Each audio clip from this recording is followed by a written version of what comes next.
Personne n'avoue, Dominique Strauss-Kahn, je suis un peu obligé d'en parler ce soir.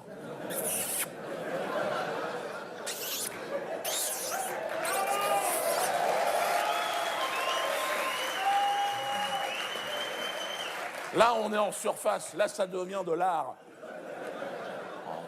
Nous, en France, on était 13 millions de connards à observer son grand retour à la télévision sur TF1. Moi, j'étais là, alors, Dominique, la vérité. Il était magistral. Il avait ses deux petites pattes comme ça. Je vous encule parce que... Très fort. Très haut niveau. Extraordinaire. Franchement... Et c'était beau à voir, je veux dire. Et c'était tellement beau. Pour moi, j'étais comme ça, mais juste... Moi, je pense qu'on va finir par l'avoir comme président de la République, ce mec, un jour là.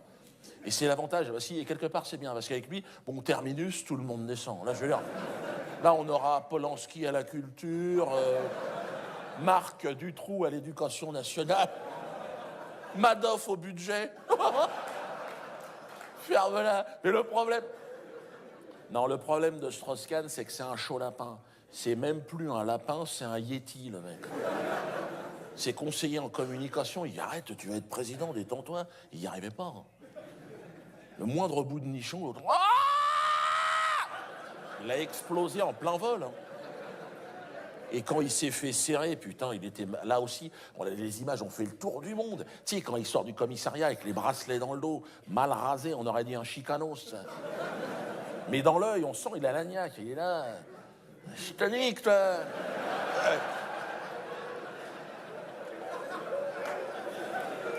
Par contre, au Parti Socialiste, ils étaient mal. Oh, Martine Aubry était pas contente. Non. Martine, tu sais, la costaud, là. Hein, on fait le même poids. Et elle était verte. Et elle chialait. Dominique, il faut laver son honneur, elle a dit. Tu vas frotter, Martine, hein, parce que... laver l'honneur de Strauss-Kahn, c'est un chantier, tu vas y mettre 2-3 gouttes. Non, mais Dominique Strauss-Kahn, on est obligé d'en parler. Pourquoi? C'est l'événement médiatique du siècle, après le 11 septembre, dans le monde entier, putain, ça a été... Et en France, c'était extraordinaire. Tous les médias, tous les politiques ont crié... Quand il avait les bracelets, là, à la présomption d'innocence. Oh, qu'est-ce que ça fout là? Alors, on nous a expliqué à nous, hein, nous les crétins, nous la merdasse, hein, si, toi aussi. Il dit non, pas moi. Toi, je dirais même 150%. Ils nous ont expliqué, certes, tout l'accuse. DSK. Oh, c'est un dossier qui pue la merde à 10 km. Ouvre les fenêtres. Les preuves de sa culpabilité, il n'y a que ça. Et ranger les preuves, les gars, quand on rentre, ça fait dégueulasse. Certificat des médicaux, tout. Il lui a déboîté le caisson. Il lui a pété la clavicule, attends. Et puis, non, mais attends, il y a tout. Puis les bandes vidéo, en ce moment, qui traînent sur Internet, il n'y a que ça. Où tu vois l'autre femelle chimpanzé dans un couloir. Elle a paumé ses bananes, qu'est-ce qui se passe? Et puis elle lui a mis un coup de patte en sortant de la piole. Elle était énervée. On a retrouvé une griffe dans le gras du bide. Et puis, non mais attends, et puis son sperme, on en a retrouvé sur la moquette, dans le couloir, dans l'ascenseur, dans le parking. Ils en auraient retrouvé sur le fuselage d'un avion qui survolait New York. Il avait la pression aussi, le gars.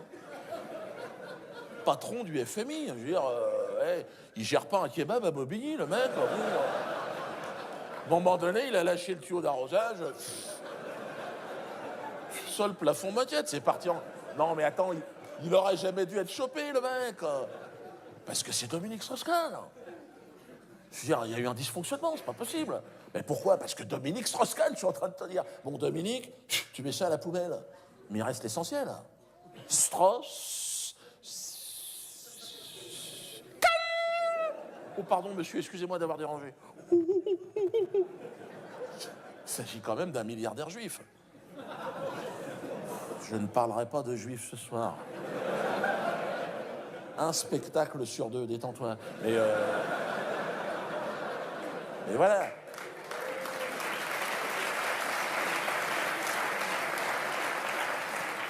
c'est un peu délicat de passer à côté de l'affaire Strauss-Kahn. C'est un peu comme la mort de Dark Vador dans la Guerre des Étoiles. T'es obligé d'en reparler le lendemain matin à la récré. Je veux dire, c'est DSK, Dominique Skywalker. C'est-à-dire, toutes les forces de l'Empire se sont mis derrière lui, toi. Ils ont crié immédiatement à la présomption d'innocence, je l'ai dit tout à l'heure, et au complot en ce moment. Au complot. Merde, c'est un complot, soi-disant, ce qu'il a vécu. Ça sera les nazis, les islamistes. C'est les Kadhafi. C'est Kadhafi. Merde. Il connaissait Nafissatou. Très bien, c'était sa femme. Oui, mais il y a les bons complots et les mauvais complots. Faites attention à ça. Le mauvais complot, par exemple, c'est le mec qui va remettre en cause la version officielle des attentats du 11 septembre. Bon, ben lui, il n'a rien compris. 11 septembre, tu bouffes, tu la fermes.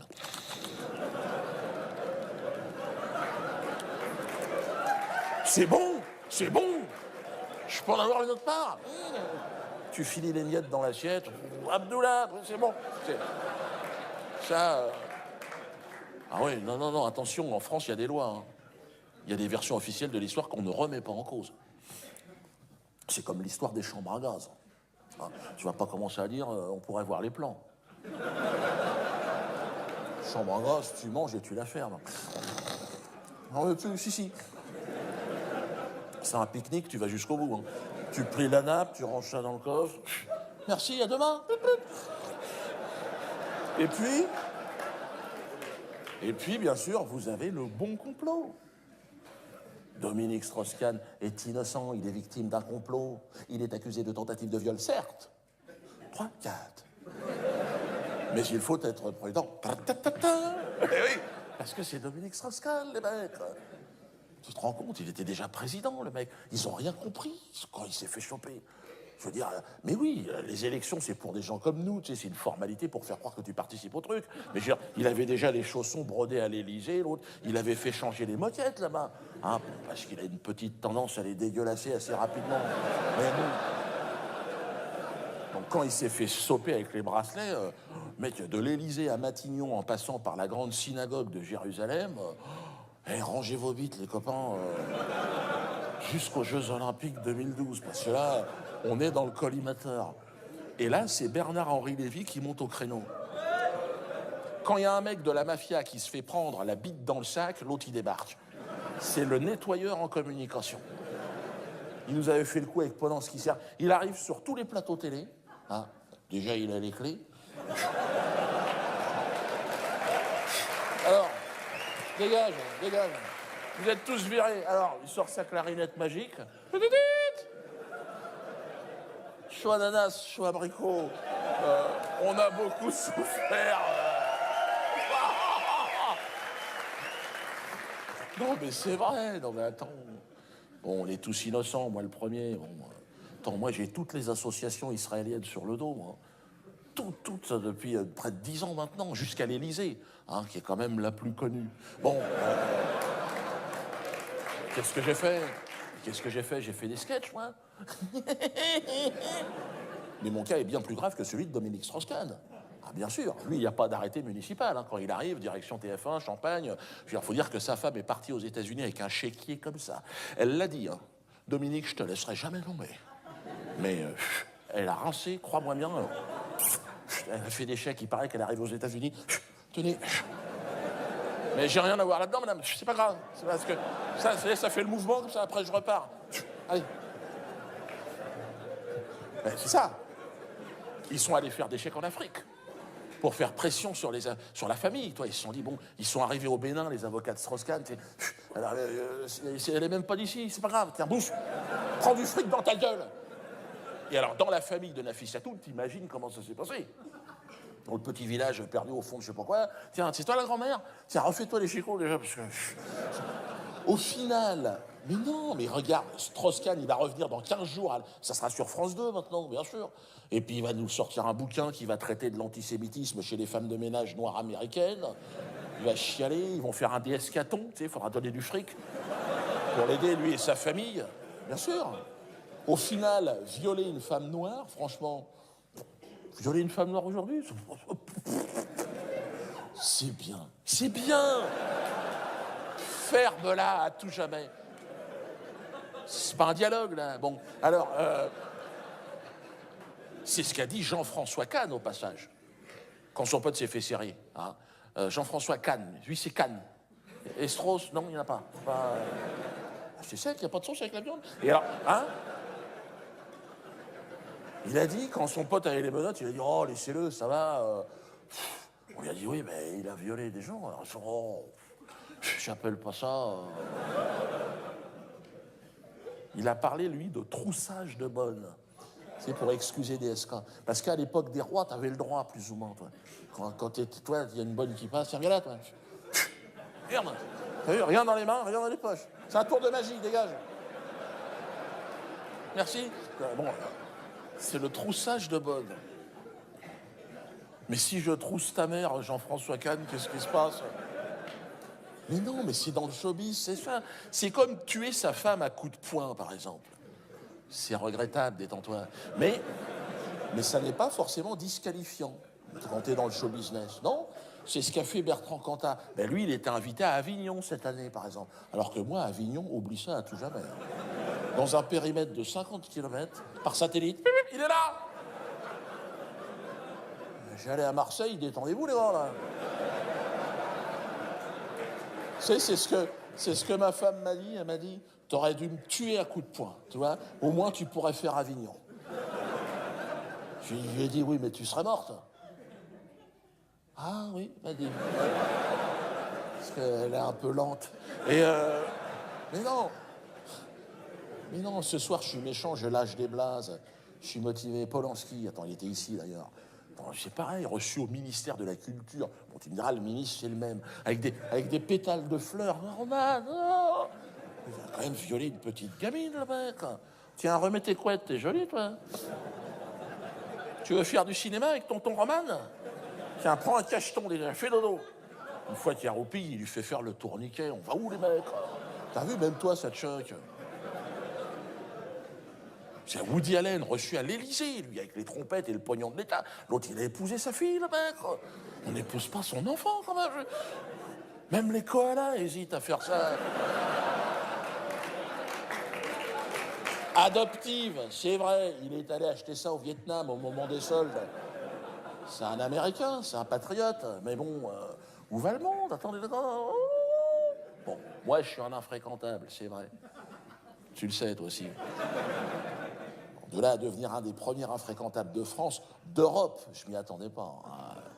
Je m'y attendais. Non, mais c'est du boulot, hein. Tu deviens pas infréquentable comme ça. Hein. Moi, c'est le sketch Chaud Ananas. C'est ça qui m'a placé en pole position de manière assez durable. Je sentais quand je faisais ce sketch que je faisais une échappée, tu vois. Le peloton des humoristes, ben arrêtez les gars, allez pédale, viens là. Arrête de faire des sketchs sur les godasses de ski, viens voir. Chaud ananas, chaud abricot. Non, sans fausse modestie, c'est vrai que là, j'ai mis la barre. J'ai fait marrer jusqu'à Téhéran avec ce sketch. Et pour les faire marrer, les mollahs, accroche-toi. Ah, le mollah, c'est un mec qui rigole pas comme ça. Hein. Sa nature, c'est de s'éclater sur des chants religieux, tu vois. Moi, j'ai un copain mollah, il m'a invité dans une soirée de mollah. Si t'as pas fait une sieste dans l'après-midi, on est mal. Hein. Super, tu peux rechanter la première? Non. Non, moi, je suis un... Non, mais c'est vrai, je suis un insolent. Ma mère me l'a dit. Depuis tout petit, elle m'a dit, t'es une merde. Et dès qu'il y a une faille dans le système, je la guette. Je suis là.